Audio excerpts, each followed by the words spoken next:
I have the evidence. This document will prove everything. It was a rainy night in Chicago, and the weather mirrored everything I was feeling. The streets outside the Cook County Courthouse were slick and shining under the yellow lights, and I stood there with a white envelope in my hand like it weighed 20 pounds. My name is Lily Harper, and in less than an hour, I was supposed to sit across from my husband and watch him try to finish destroying my life. Evan Harper had been smiling for days, like he had already counted the money, the house, and the final word. Tonight, though, something felt different. Tonight, the rain sounded like a warning, and I knew that inside that courthouse, one letter was about to change everything. Evan arrived in a dark navy suit, hair perfect, tie straight, phone in his hand. He looked calm in that fake, polished way that used to fool me. He glanced at me once and gave that small smile I had learned to hate, the one that said, "You already lost." I didn't answer. I just watched the rain slide down the window beside us and reminded myself to breathe. Sandra Blake, my attorney, sat beside me with a legal folder in her lap and the same steady face she had worn for the last 3 weeks. "Let him talk first," she whispered. "People like Evan always expose themselves when they think they're winning." I nodded, even though my hands were cold enough to shake.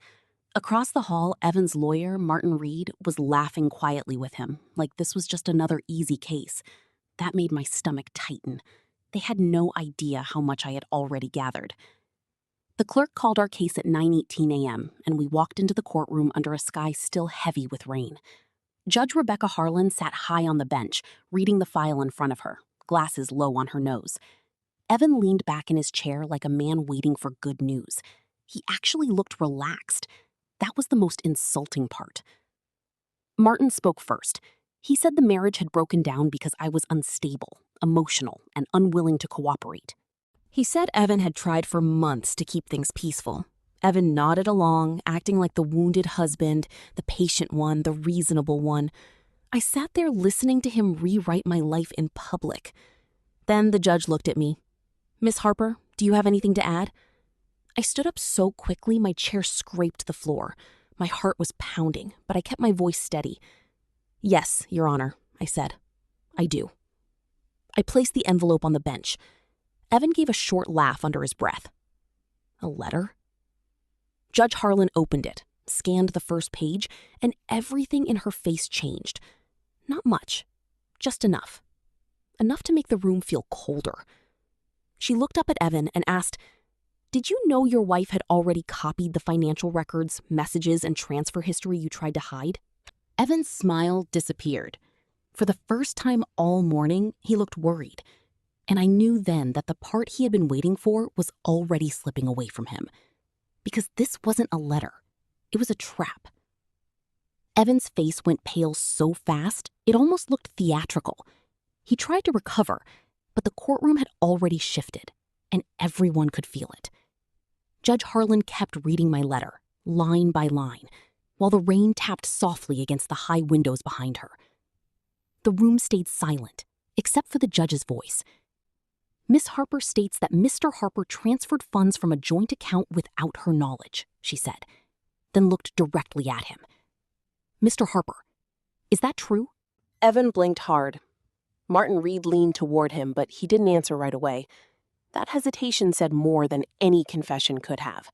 I could see him doing the math in his head, trying to figure out how much the judge had already understood. 3 weeks earlier, I had found the first proof in our apartment in Lincoln Park. Evan had left his laptop open on the kitchen counter while he showered. I was packing a box of dishes when a message from Martin Reed lit up the screen. "Make sure she looks emotional in court." I stared at that line for a full minute. Then another message came through. "She'll fold once she sees the numbers." I didn't cry. I didn't scream. I took screenshots, copied statements, and saved every file I could find. After that, I sat at my kitchen table in the dark and waited for the right moment.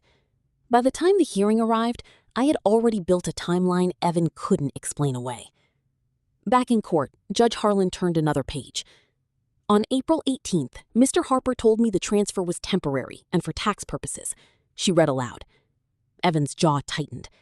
"That's not how it happened," he said, but his voice was weaker now. Sandra Blake didn't move. She didn't need to. Her calm was doing its job. Judge Harlan adjusted her glasses and looked again at the records. This court will take a recess and review the full financial documentation. She paused, then added, and I strongly advise both sides to preserve all records immediately. Evan sat frozen. For the first time since I had known him, he had no control over the room. When the judge stepped down, I realized something strange. I wasn't shaking from fear anymore. I was shaking because I knew he had finally heard me. When the hearing started again, Evan looked smaller. That was the first thing I noticed when Judge Harlan came back onto the bench. He sat straighter for a second, then lost it. The confidence he had walked in with was gone now, and his face had that tight, hunted look people get when they realize the room is no longer on their side. Judge Harlan closed my letter and set it down. "Mr. Harper," she said, "this court is concerned by the financial records, the text messages, and the apparent attempt to shape the respondent as unstable." Evan opened his mouth, but nothing came out.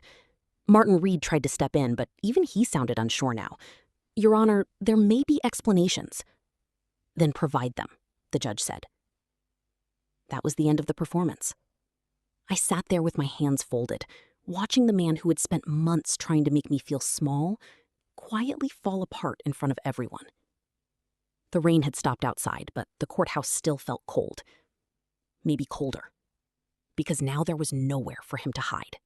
Judge Harlan ordered the disputed accounts reviewed immediately and instructed both attorneys to submit the full records before the next hearing. Then she looked at Evan and said, "This court does not look kindly on selective facts or attempts to manipulate the process." He flinched. I remembered the night I found the message that started all of this. Evan had left his phone on the kitchen counter in Lincoln Park while he took a call upstairs. One line lit up the screen. "She'll fold once she sees the numbers." I had stared at those words until everything inside me went quiet. Not broken, quiet. That was the moment I stopped trying to save the marriage and started preparing for the truth. Now, in court, the truth was sitting right in front of him. Evan grabbed his briefcase when the hearing ended and walked out without looking at me. He moved fast, like if he kept going, maybe nobody would notice how badly he had lost. But I noticed. Sandra noticed. Judge Harlan definitely noticed. Outside the courthouse, the sky over downtown Chicago had cleared, and the wet pavement reflected the buildings like the city had washed itself clean. I stood under the stone steps holding the empty envelope, and for the first time in months, I could breathe. Sandra touched my arm and said quietly, "You did good." I looked back at the courthouse doors. Evan had walked in thinking he would win because he was louder, smoother, and better prepared to lie. But the letter he laughed at was the thing that ruined everything he had built. And that was the part I'll remember most. Not the fear, not the humiliation. The moment he finally understood that I had been listening the entire time.